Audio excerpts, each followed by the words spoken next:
குரங்கு அறிஞர். ஒரு அறிஞர் ஒருவர் ஆராய்ச்சி நூல் ஒன்று எழுத நினைத்தார். அவர் அமைதியான இடத்திற்கு செல்லலாம் என்று அரக்கர்கள் இருக்கும் இடத்திற்கு தெரியாமல் சென்றுவிட்டார். அறிஞரை பார்த்த அரக்கன், "யார் நீ?" என்றான். "நான் ஒரு அறிஞன். அமைதியான இடத்தை தேடி வந்தேன்" என்றார். "இங்கு வந்ததற்கு உனக்கு தண்டனை கொடுப்பேன்" என்று சொல்லி அவரை குரங்காக மாற்றிவிட்டான் அரக்கன். அவர் அழுது கொண்டே ஒரு மரத்திலிருந்து மற்றொரு மரத்திற்கு தாவி குரங்குகளைப் போல பழங்களை தின்றார். பின்பு அவர் நகரத்திற்கு சென்றார். அங்கு பாக்தாத் பட்டணத்திற்கு புறப்பட இருந்த ஒரு கப்பலில் அவர் ஏறினார். அதில் இருந்தவர்கள் சத்தம் போட்டனர். "குரங்கை வெளியே அனுப்புங்கள்" என்று கத்தினர்.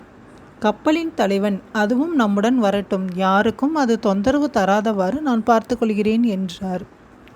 அந்த குரங்கு கப்பல் தலைவனுக்கு நன்றி உடையவனாய் இருந்தது. பாக்தாத்தில் அரசனுக்கு ஆலோசனை கூறுபவர் இறந்துவிட்டதாகவும் அப்பதவியை விரும்புவோர் ஏதேனும் ஒரு செய்தியை மிகவும் நன்றாக தகுந்த முறையில் எழுதி அனுப்புபவருக்கு ஆலோசகராக தேர்ந்தெடுக்கப்படுவர் என்ற செய்தி அறிவிக்கப்பட்டது. அனைவரும் செய்தி எழுதினர். அந்த குரங்கு அறிஞரும் செய்தியை எழுதினார். எல்லா செய்திகளையும் அரசர் படித்தார். அந்த குரங்கின் செய்தி மிகவும் நன்றாக இருந்ததால் அந்த குரங்கை நேர்முக தேர்விற்காக அரசர் வரச்சொன்னார். அக்குரங்கு நல்ல கம்பீரமான உடையணிந்து வந்தது. அரசவையில் அதனிடம் நிறைய கேள்விகள் கேட்கப்பட்டன. அது எல்லா கேள்விகளுக்கும் அறிவுபூர்வமான சரியான விடைகளை கூறியது. அரசருக்கு அதை மிகவும் பிடித்துவிட்டது.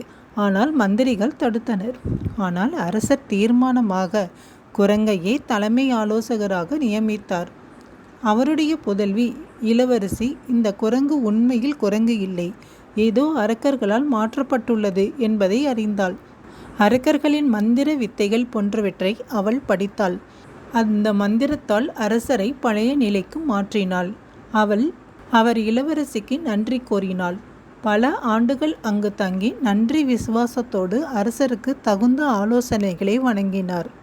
நீதி: அறிவுடையோர் எந்த உருவத்தில் இருந்தாலும் மதிக்கப்படுவர் என்பதற்கு இந்த கதையே சாட்சி.